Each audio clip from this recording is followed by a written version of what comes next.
الحمد لله نحمده ونستعينه ونستغفره ونؤمن به ونتوكل عليه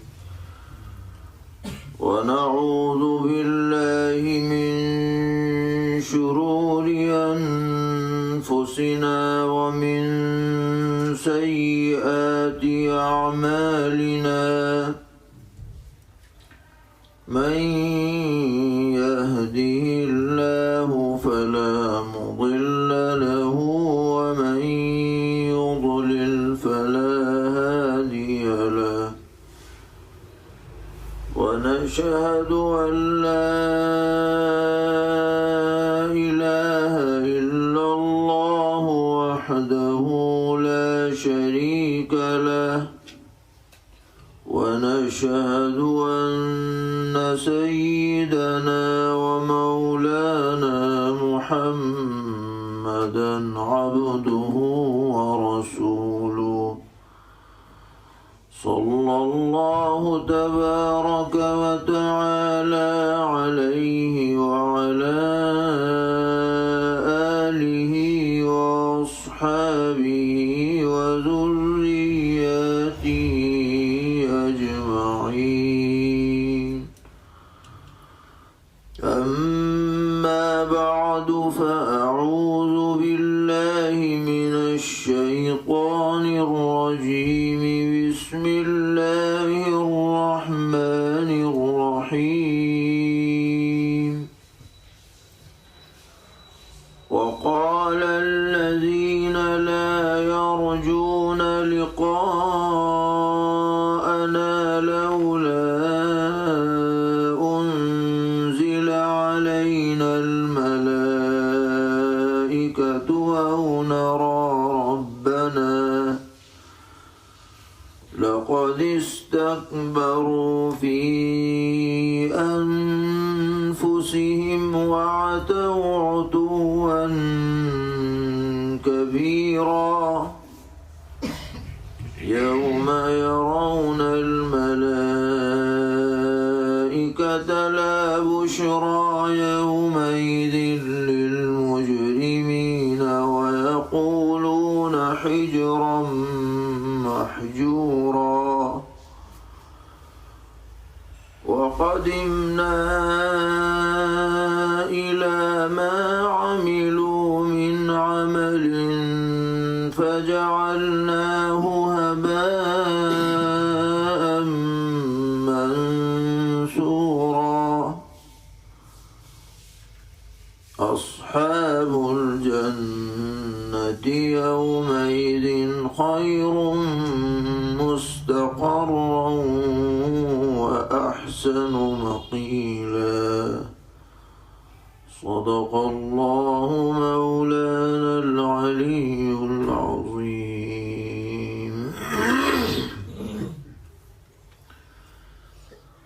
یہ 19ویں پارے کی ابتدائی آیات ہیں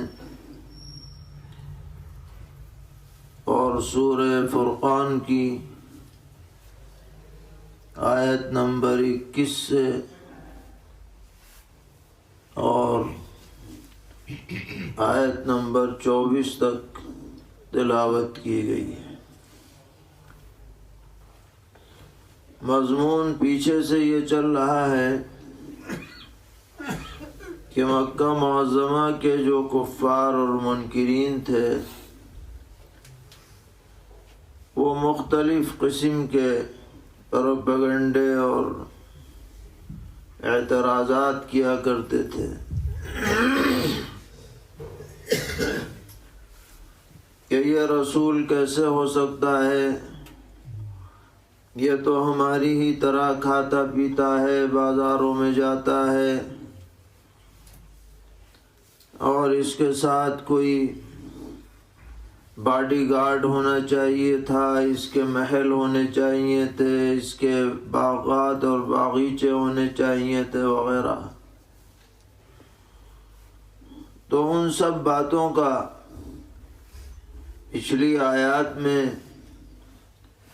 جواب دیا گیا اور اور پھر آخر میں ڈرایا بھی گیا کہ دیکھو ہوش میں آ جاؤ، آج تم جن کو اپنا معبود سمجھے ہوئے ہو یہ قیامت میں تمہارے کچھ بھی کام نہیں آئیں گے، یہ سارے پتے ہوا دے جائیں گے، ان میں کچھ نہیں رکھا۔ رب العالمین تو بس ایک ہے، وہی عبادت کے لائق ہے، اسی کی طرف آ جاؤ۔ لیکن یہ ماننے والے کہاں ہیں؟ یہ تو اور آگے بڑھ کر کے ایک سے ایک بکواس کرتے ہیں۔ چنانچہ انہی میں سے ان کی ایک بکواس یہ ہے کہ اگر یہ پیغمبر سچے ہیں تو ان کے آگے پیچھے ان کی حمایت کے لیے فرشتے کیوں نہیں آئے؟ ایک بڑی فوج ہونی چاہیے تھی ان کے ساتھ، جو ان کے آگے پیچھے چلتی تو پتہ چلتا کہ یہ آ رہے ہیں پیغمبر صاحب۔ یہاں تو کچھ نہیں ہے، یہ تو تنہا ہے۔ اسی طرح کوئی ان میں سے یہ بکتا تھا کہ جی ہم تو جب تک نہیں مانیں گے جب تک اللہ تعالیٰ خود آ کے ہم سے نہ کہہ دے کہ یہ ہمارا پیغمبر ہے اور اسے مانو۔ یہ آئے بڑے لاٹ صاحب، گویا اللہ تعالیٰ کو ان کی ضرورت پڑی ہے کہ وہ خود تشریف لائیں سامنے اور ان سے کہیں کہ بھائی مان لو۔ ایسا اپنے کو سمجھ رکھا ہے۔ اللہ تعالیٰ نے اس کا کوئی جواب نہیں دیا، صرف یہ فرمایا کہ بڑے گستاخ ہیں یہ بڑے متکبر ہیں، ہے وہ کچھ نہیں، مچھر کے برابر بھی حیثیت ہے نہیں، اور یہ منہ اور مسور کی دال کہ یوں کہہ رہے ہیں کہ اللہ تعالیٰ کو ہم دیکھ لیں، طاقت ہمت کچھ ہے وہ ہے نہیں۔ آئے کہیں کہ یہ مطالبہ کرنے والے یا نرا ربنا، اللہ تعالیٰ کو کیا پڑی ہے؟ یہ سارے کے سارے بھی بدترین قسم کے سرکش اور باغی ہو جائیں اور منکر بن جائیں تو اللہ تعالیٰ کی حکومت میں ایک رتی کے برابر بھی کمی تو آنے والی ہے نہیں، تو وہ ان کی خوشامد کیوں کرے گا اللہ تعالیٰ آگے؟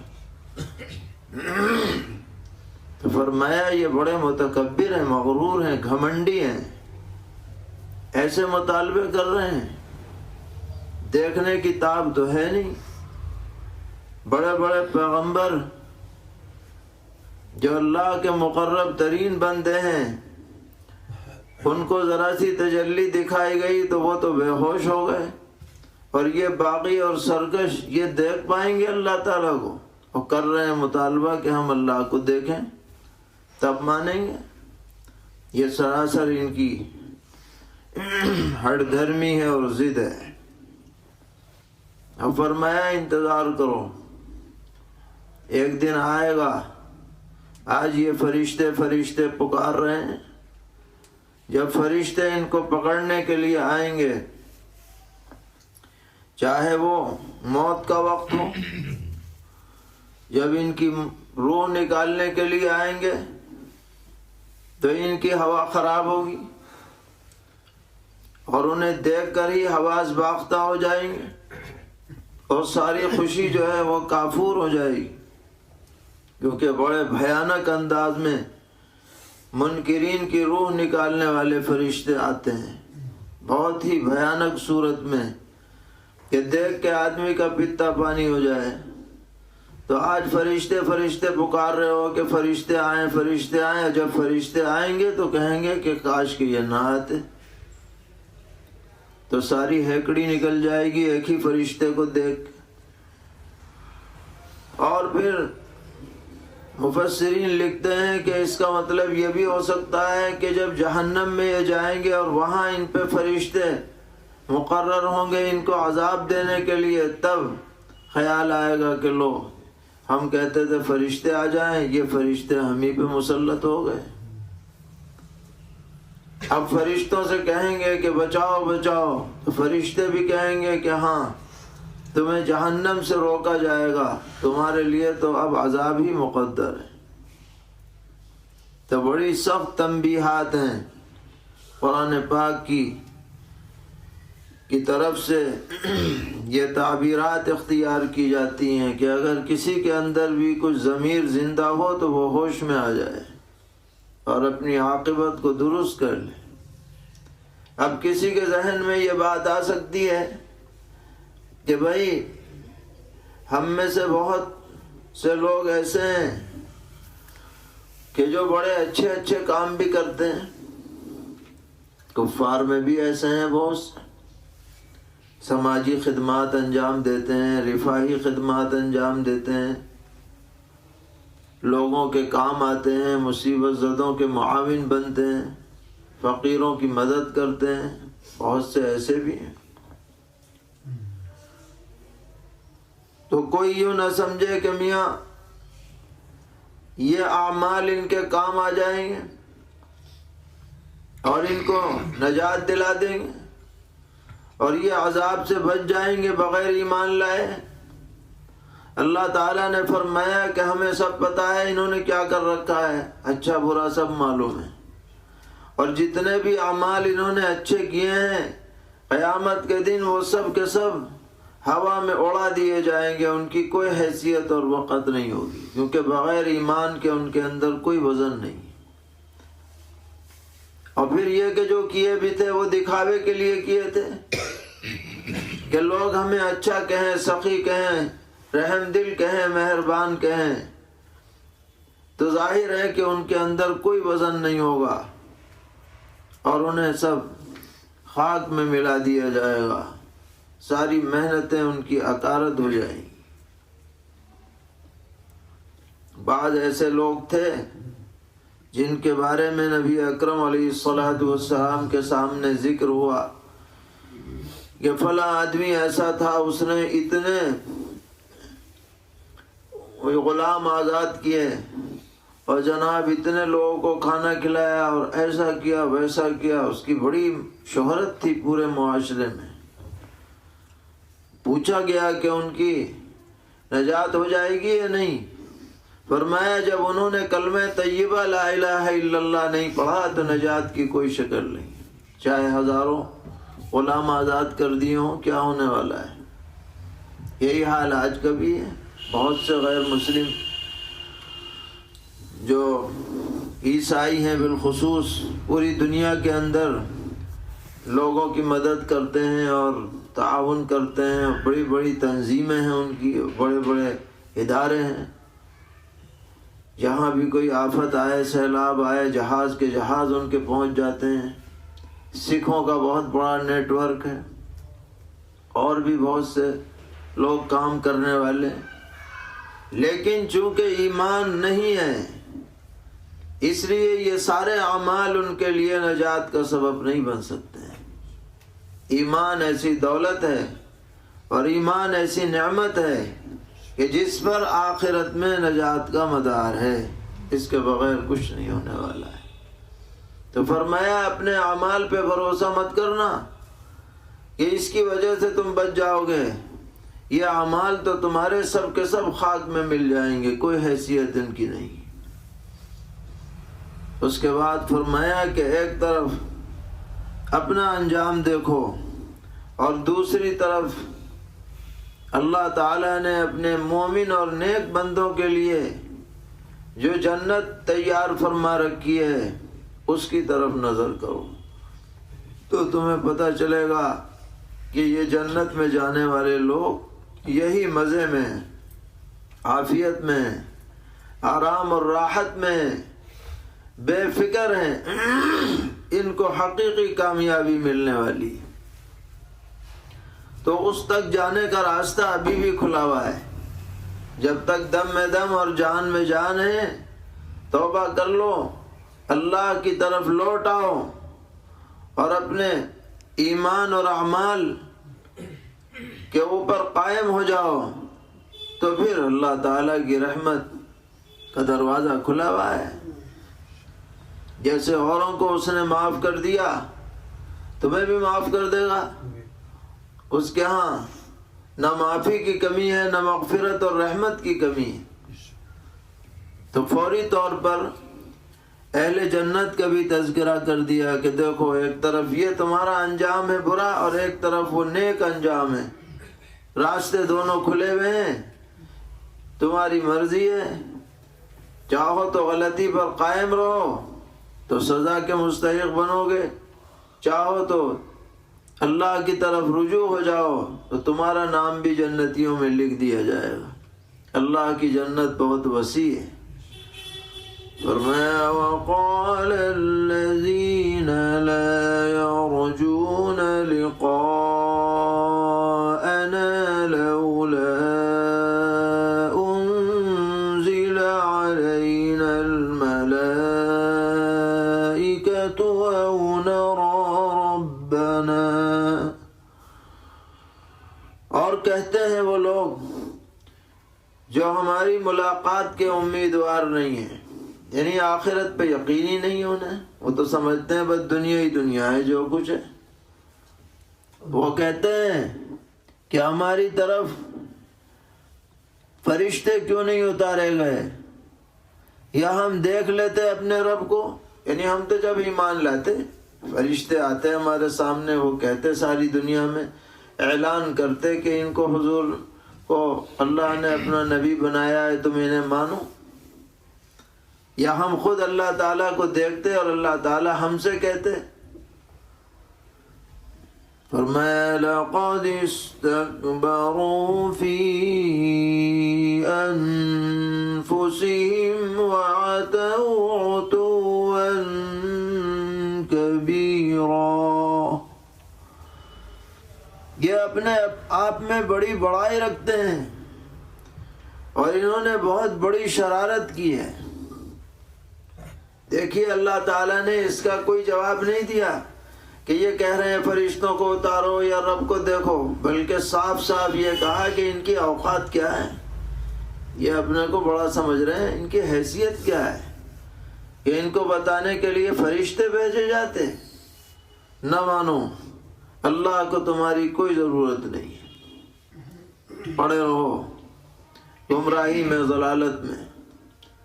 اللہ نے اتمام حجت فرما دیا ہے، کل کو کوئی عذر نہیں رہے گا تمہارے سامنے۔ اللہ تعالیٰ نے کتابیں بھی بھیج دی، رسول اور پیغمبر بھی بھیج دیے، نہیں مانو تم اپنا نقصان کر رہے ہو، اللہ کا کوئی نقصان نہیں۔ فرمایا یوم یرون الملائکۃ لا بشری یومئذ للمجرمین ویقولون حجرا محجورا، جس دن وہ فرشتوں کو دیکھیں گے تو اس دن گنہگاروں کے لیے کوئی خوشخبری نہیں ہے۔ آج فرشتے چلا رہے ہو، جب فرشتے آنے شروع ہو جائیں گے تو سب ہوا جو ہے اکھڑ جائے گی اور کوئی خوشخبری لے کے نہیں آئیں گے تمہارے پاس، اور کہیں گے کہیں روک دی جائے کوئی آڑ، یعنی یا خود کہیں گے کہ بھئی یہ عذاب ہم سے روک دیا جائے، یا یہ کہ فرشتے کہیں گے کہ ان سے نعمتیں، جنت کی نعمتیں ان سے روک دی جائیں۔ دونوں طرح کی تفسیریں کی گئی ہیں۔ وَقَدِمْنَا إِلَى مَا عَمِلُوا مِنْ عَمَلٍ فَجَعَلْنَاهُ هَبَاءً مَنْثُورًا، اور ہم پہنچیں گے ان کے کاموں پر جو انہوں نے کام کیے ہیں، پھر ہم کر ڈالیں گے ان کو خاک اڑتی ہوئی، یعنی مٹی میں ملا دیں گے۔ جو یہ اپنی دانش میں اچھے کام کر رہے ہیں سب ہمارے نزدیک بے حیثیت ہیں، بے وقت ہیں، چاہے وہ کتنے ہی خوبصورت پردوں میں ہوں اور کتنے ہی اچھے سمجھے جاتے ہوں، اللہ کے ہاں جب ایمان نہیں ہے تو ان کی کوئی وقت، کوئی اہمیت نہیں۔ اصحاب الجنة يومئذ خير مستقرا وأحسن مقيلا، جنت کے لوگوں کا اس دن بہتر ہے ٹھکانہ اور شاندار ہے آرام کرنے کی جگہ. تمہارے لیے تو کچھ بھی خیر کا پہلو نہیں ہے، لیکن جنتی لوگ اس دن بڑے مزے میں ہوں گے. میدان حشر میں بھی ان کا اکرام ہوگا. حدیث میں آتا ہے کہ 7 لوگوں کو جنت میں وہ جانے سے پہلے میدان حشر میں اللہ تعالیٰ اپنے سائے میں جگہ عطا فرمائیں گے. عرش کا سایہ ملے گا. امام عادل ہے، منصف حکمراں، ایسا جوان ہے جس نے جوانی اللہ کی رضا میں لگائی. وہ آدمی ہے جس کا دل مسجد میں اٹکا رہے، جماعت کا پابند ہو.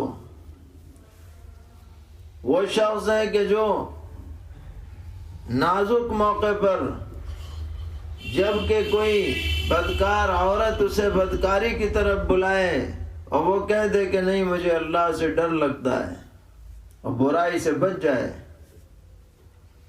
اور وہ لوگ جو آپس میں اللہ واسطے محبت کریں، اسی پر ملیں، اسی پر الگ ہوں، اور وہ آدمی جو خفیہ طریقے پر صدقہ دے کہ بائیں سے دے تو دائیں کو پتہ نہ چلے، ایسے لوگ اللہ تعالیٰ انہیں اپنے عرش کے سائے میں جگہ دیں گے. جب ہر طرف دھوپ ہی دھوپ ہوگی اور بچنے کی کوئی راہ نہ ہوگی، اللہ تعالیٰ ان کو وہاں پر بھی عافیت عطا فرمائیں گے. اور پھر حوض کوثر سے اللہ تعالیٰ آب کوثر سے نوازیں گے، جس کے بعد کسی کو پیاس نہیں لگے گی. تو میدان حشر میں بھی ان کی عزت ہوگی جو جنتی لوگ ہیں. اور جب جنت میں چلے جائیں گے تو ان کا اکرام، اللہ اکبر، اس کو تو ہم دنیا میں سوچ بھی نہیں سکتے. وہ اکرام اور احترام ہوگا. ہر طرف سے فرشتے آ کر انہیں مبارکباد دیں گے. وَيُلَقَّوْنَ فِيهَا تَحِيَّةً وَسَلَامًا، مبارک ہو، سلامتی ہو. تو ان گنہگاروں کو فرشتے مار مار کے ادمرا کریں گے. فرشتوں کو دیکھ کے ان کی ہوا خراب ہوگی، اور وہ فرشتے جو اہل جنت کو مبارکباد دیں گے تو اور حوصلہ بڑھے گا انہیں دیکھ کے کہ یہ آ گئے مبارکباد دینے والے. تو دونوں طرح کے فرشتے الگ ہیں. تو فرمایا کہ دونوں راستے کھلے ہوئے ہیں. اگر تم اسی ضد اور عناد اور ہٹ درمی پہ جمے رہے تو بچنے کی کوئی راہ نہیں ہے. سزا پاؤ گے اور سخت سزا پاؤ گے، ناقابل تصور سزا ملے گی. اور دوسری طرف جنتی لوگ ہیں. اب اگر تم اللہ کی طرف رجوع کر لو، معافی چاہ لو، استغفار کر لو تو تم بھی شامل ہو سکتے ہو جنت میں. اللہ کے ہاں کیا کمی. اللہ تعالی ہم سب کو ایمان پر استقامت عطا فرمائے، ایمان ہی پر زندگی، ایمان ہی پر موت عطا فرمائے، اور ہر طرح کے شرور سے، کج فکری سے، بد فکری سے، بد عملی سے، منکرات اور فواحش سے ہمیں اور پوری امت کو محفوظ رکھے. قرآن پاک کی ہدایات اور تعلیمات اور تنبیہات سے فائدہ اٹھانے کی توفیق عطا فرمائے. صلی اللہ تعالی علی خیر خلقہ محمد وآلہ وصحبہ اجمعین برحمتک یا ارحم الراحمین.